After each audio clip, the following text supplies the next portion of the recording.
and today is a very special episode. This is our 100th episode. One thing I've learned over the last 100 episodes is the power of evolution and how important it is to take each moment as a learning process. We are not in this 100% when we start. I have learned to use a professional camera. I've learned to use lighting, which hopefully you can't see, but hopefully you can see. My audio has changed. My screen has changed. We are evolving every single day. And if it wasn't for Coach Jason Larkins of Let's Talk Cheer podcast, I wouldn't have this camera and this light. So I want to give a shout out to him. I will do another clip of all of my other favorite interviewees down the road. But takeaway, and I hope what you get from the cheer athlete is that we are a work in progress. Every day we are learning something new. There's not one way to strength train. There's not one way to move. There's not one way to stunt. There's not one way to cheer. We are all different. The key is uniformity in our routines, but we need to embrace that. We need to embrace the differences that we have in each other and throughout the world. Just embrace our differences and learn. The more we learn, we take responsibility for our mishaps and we make progress with it, the better we are as humans and especially as cheerleaders. I hope you enjoy this episode. Now let's get after it. Welcome to the Cheer Athlete Podcast, where we bring coaches, parents, and athletes expert tips and advice to help keep cheerleaders healthy, strong, and at the top of their game. Now let's go. Hey everyone, welcome back to the Cheer Athlete Podcast. I'm LT, the Cheer PT, and today is a very special episode. This is our 100th episode. Can't believe it. First of all, I want to thank you. Whether you've been here from day one or you've just found the podcast, I'm beyond grateful for you and for your support and for your listening, your shares, and your belief in what we're talking about here to help cheerleaders, coaches, and parents level up their performance and prevent injuries through smarter training and body awareness. And so to celebrate this week, I'm going to have 3 clips that are highlighting some of my 3 most popular podcast episode and the most powerful interviews that we had. These conversations stuck with me, and clearly they've struck a chord with you. And so today we're going to revisit some of the most insightful moments of these amazing guests. Are you ready? Let's go. All right. First up, we've got Coach Kevin Lamb, who is a phenom in teaching stunt techniques, and he's traveling now all over the place doing clinics. In this episode, this is one of my first episodes, we talked about how to improve stunt technique and different verbal cues. What really struck me as special about Kevin is the language that he uses. In this clip, we're going to talk about how to, the differences he sees through different coaches who are teaching and the stunt technique that they coach, and why there's not always one way to be able to teach a stunt technique. So give it a listen. 3 to 5 tips or so that you can give people to help improve their stunting. And that's a very broad question because, where they are and where they're at. But if somebody wants to, are there common themes that you're seeing along the way in the different teams that you could potentially? Each team is pretty different as far as where they're at on things. And I think that has a lot to do with just the way that their coaches have been already running their program. And so I think a common theme that I see amongst teams that are generally more advanced are that the coaches are really particular about just having uniformity and not letting little even aesthetic things go by the wayside, much less technique, right? They really want to make sure that everybody's doing the same thing the same way. And so one thing that is out there is, oh, my technique is right, that person's technique is wrong, this, that, and the other. And the truth is that there's multiple ways to go about doing any one particular type of stunt. And so I think the biggest thing is that those successful teams, their coaches decide on which way will be their right way, and they stick to it. regardless, so that there's uniformity, there's consistency, there's a standardization, so to speak. That's one major thing. I think a lot of times, a lot of it really commonly, I think, comes down to the coach's confidence in him or herself as far as their own knowledge goes. I think a lot of times, not every program has the luxury, so to speak, of getting a coach that's been in the industry for a long time. A lot of times it's a mom of one of the athletes, or it's sometimes it's a coach of a different sport at the school, or the whoever on the faculty maybe even has the time that could take on something like this. So I find that when they're in those situations, they think that cheerleading is something that's very unique, which when it comes to some of the technical things, they are. But when it comes to teaching strategy, it's really, you see it in all fields. It's pretty similar.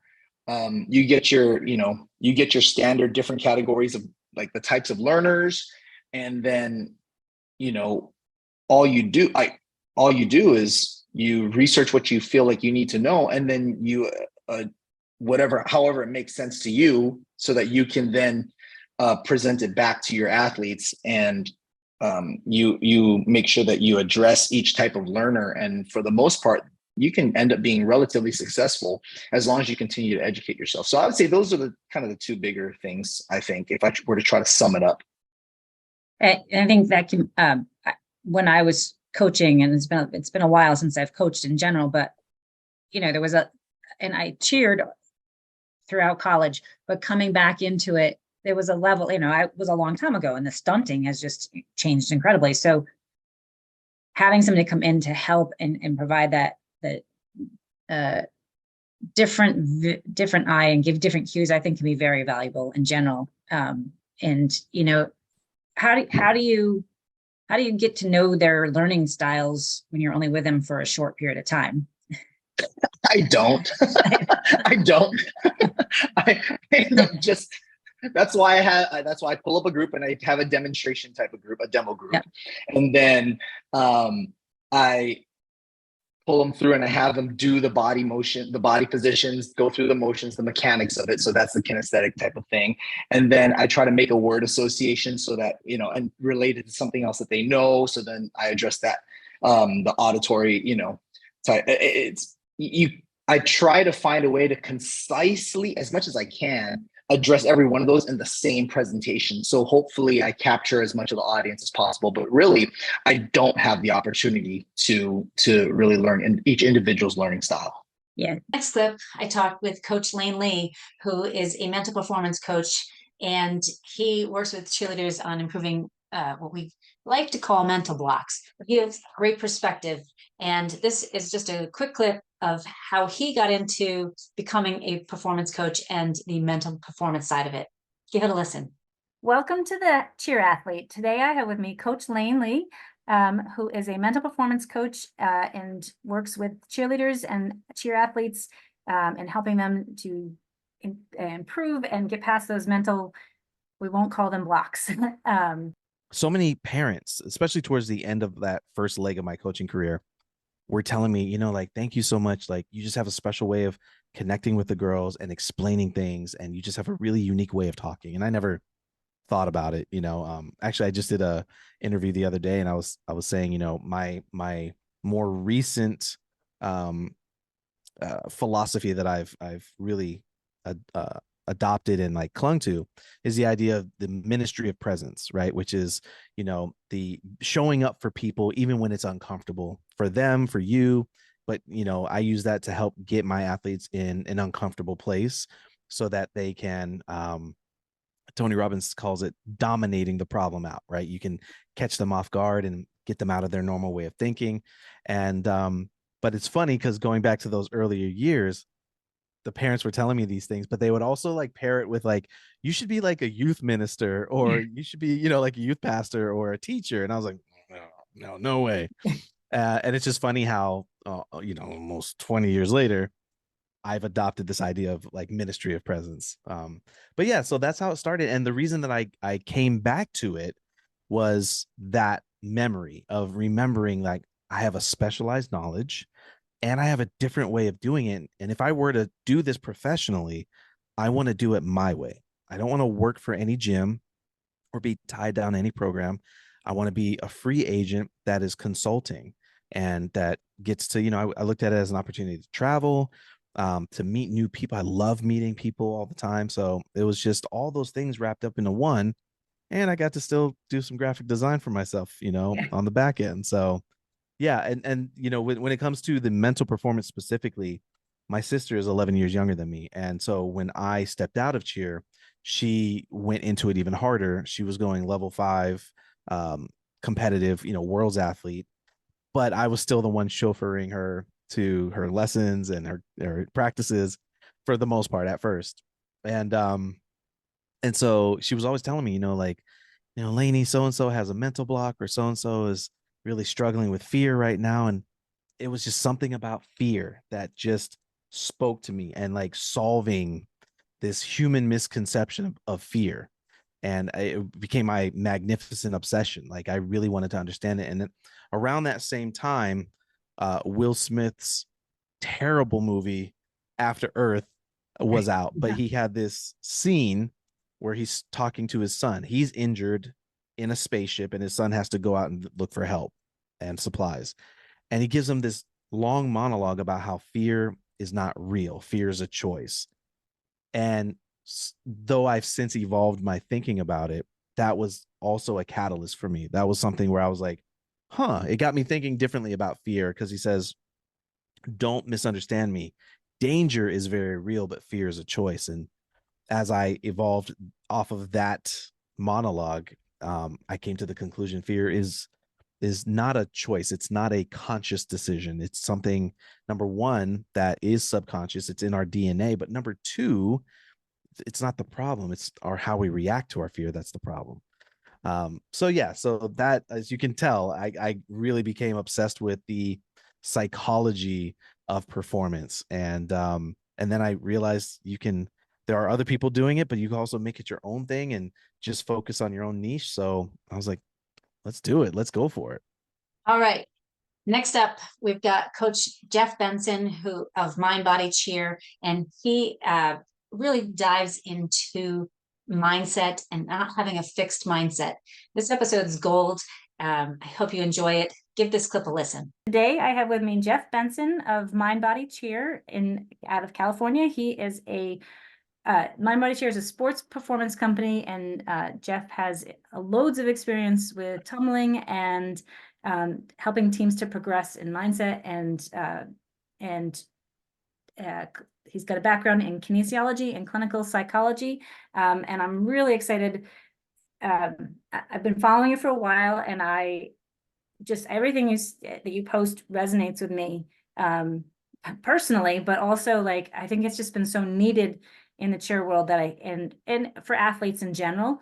And so I think I'm very happy to have you here. And the reason I reached out specifically just now is because your post last week about resilience. So I'm hoping that we can talk about resilience and mindset, and let's do it. Yeah. Really important. So Jeff, how did you, what sparked your interest to get into doing this aspect of cheer, and how did you get here? Okay, so I will try to give you the Cliff Notes version of how I got to be 46 and still involved in cheer. Yeah. I was a young, very flamboyant, energetic young boy who stood behind the middle school's cheerleaders and thought that the sun rose and set on them. And then Pam Halverson transferred to our private school, and she was this really beautiful blonde girl who could flip. And I thought it was the coolest thing I'd ever seen in my entire life. And very quickly started to want to get into gymnastics and tumbling. I promised Cliff Notes. Let me fast forward. That was like second grade. I remember doing basketball. It was like the thing to do for the middle school boys. And I was like, I hate this. Why am I putting myself through this torture? So I was like, I wanted to be a cheerleader. And it was a private school. And surprisingly, everyone in my immediate class was like, yeah, Jeff, that's totally for you. Like, definitely not trying to shoot hoops with the ball. Going and flipping and tossing people is like totally up your speed. And at that time in the 80s, boys doing that, just, it wasn't okay. And I felt embarrassed. And so I became like the mascot who flipped on the sidelines. And luckily for me, I was able to go and transfer to a public high school that had a men's gymnastics program. So I learned how to do more advanced tumbling skills. I developed a little bit more leadership qualities and transferred to Illinois State University, where I got my degree, as we talked about, in kinesiology education, and was a competitive cheerleader in that program. Absolutely fell in love with the sport. I had so many amazing memories, specifically around the athletes on my team. And going from a individual based sport like gymnastics to a team focused sport like cheer really opened my eyes to improving myself. I got to see how people saw me as a leader, as a teammate, and I really was able to grow and flourish. Became a PE teacher, got a lot of feedback that I talked too much to my class, not inappropriately, but we would process how we thought and how we felt and how we were interacting with each other. And my colleagues did not like that, being the young buck that I was. And I really pushed against a lot of people's boundaries, but was pretty successful with my kids. Other teachers liked having me around. My kids were great, but just didn't feel like Chicago. The suburbs of Chicago really allowed me to grow into who I wanted to be. So I stopped teaching, moved to California, got hired by Morton Berg with cheergyms.com, worked there for 5 years, worked under the tutelage of Derek Patterson, absolutely loved my time there, but very quickly understood that a lot of what helped me succeed in school, in gymnastics and cheer was maladaptive or unhealthy. We'll get to it.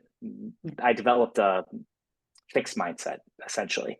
It was what was driving me to be good at what I was. And I all of a sudden got a lot of feedback that people did not like the way I was coaching. They did not trust me with their kids in a, oh, he's the mean coach. And parents got very protective. I didn't like them. So it was a little bit too much friction. I was like, I can't do this cheer thing anymore. Peace out. I'm going to go study psychology so I can find out why these people are crazy. Got my degree in counseling psych, became a marriage and family therapist, licensed out here in California, had a private practice, but still kept in touch with the cheer community and really started realizing, whoa, I can see now why the parents were so mama bear, papa bear with the way in which I was coaching. I thought, coming from the Midwest, which was pretty typical of the way I coached, it was not accepted out here in the West Coast in the same way. You are from Massachusetts. If a coach from Massachusetts came out to California and coached the same way, it's not going to work. If a coach from Chicago went down south to Georgia, I'm not saying it's not going to work, but you're going to get a lot of friction because different pockets of the country, yes, ma'am, yes, sir. Some coaches, they totally can swear. Their parents are in their business. So culturally speaking, I realized that one, my experience in cheer, I had a lot of growing to do, and I did. And I also started to understand where parents were coming from. And then I saw, oh my gosh, so many coaches are doing still what I was doing. And I actually have now this knowledge basis to be able to help educate cheer coaches, cheer athletes, and parents. And maybe I can work to help everybody start to see where the other is coming from to develop a more what I call a champion-minded program. And that's kind of skipping a lot of steps, what got me to this amazing phone call and getting to chat with you today. And I think we have to, recognize that as, I mean, there's a lot of kids from Massachusetts that go south, to cheer because cheering is bigger. Or vice, I mean, I don't know how many kids from the south come north because we have winter, but, Yeah. I think it's important for kids to realize as they're starting to choose schools too, like, is this going to be a fit for me? And how's that going to be, especially if they're coming from, a quieter coaching scenario or program. Yeah, you're bringing up a great point. That cultural values thing, if where I go, though it may give me the opportunity. Wasn't that incredible? Each of these guests brought something unique to the podcast and for the cheer world, and I'm so honored to have had them on. I've had so many guests over the last 100 episodes, and in order to keep this podcast reasonably short, I needed to limit what clips I had, but these three really spoke to me, and I think you'll find a lot of great information when you go back and you listen to them again, and those links will be in the show notes. You can check out each of them, from Coach Kelvin, Coach Lane, and Coach Jeff, in the show notes. So as we step into the next 100 episodes, if I can make it that long, I want to keep delivering content that inspires, educates, and supports the cheer community. And if you love what we've created so far, I'd love for you to join the Cheer Athlete membership, where we dive even deeper into training tips, injury prevention, mindset tools, and more. Please like and share this podcast so that more people get to listen to all those awesome coaches and to my own physical therapy tips. There's so much valuable information over the last 100 episodes, and I hope to continue to bring that more to you as we move forward. I really appreciate you being here, and please share this out. Just as a spoiler, in the next week episode, I'm going to be interviewing another physical therapist who works with performance athletes. And that's should be exciting. And so be sure to listen into that. She's going to have some valuable tips on how to increase mobility and things she's done. She was a dancer at Harvard University, and she's got some great tips for us as well. And then one more spoiler.